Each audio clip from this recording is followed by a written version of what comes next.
Yan ang patis. Patis mga idol. Yan, itong bahay mga idol. Yan, lagyan natin ng mga sangkap.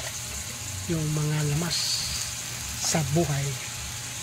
And mekos para mas mahalo yung mga sangkap dyan mga idol. Yan ang lutong bahay mga idol.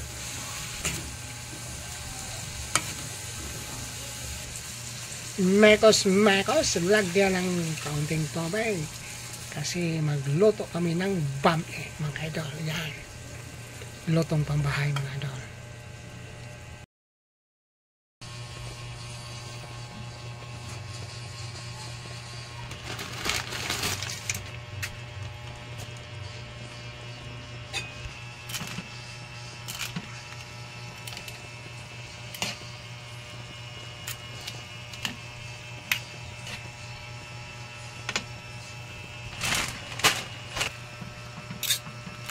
Lutong bahay mga idol. Ito po ang lutong bahay na bami.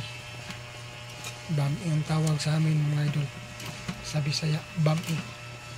Yun ang lutong bahay na bami. Masarap ang bami. Kag may pan.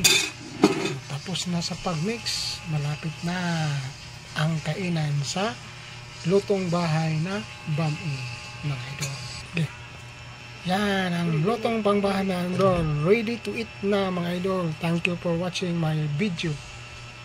Lutong bahay. And God bless po sa inyo lahat. See you next time sa mga binablog ko. Arman Itlog, lutong bahay mga idol. Yan, sarap. Ready na sa kainan na mga idol.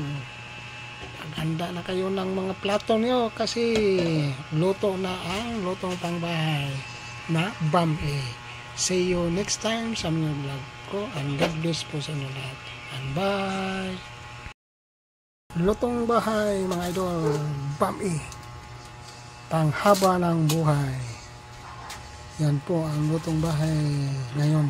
Luto ko yung bami. Lutong pangbahay mga idol. Maraming salamat po sa inyo sa pagtingin sa mga binablog ko. Lutong bahay. Bami. Thanks for watching. Arman Itlog. God bless po sa inyong lahat mga idol. See you next time sa mga vlog. Bye!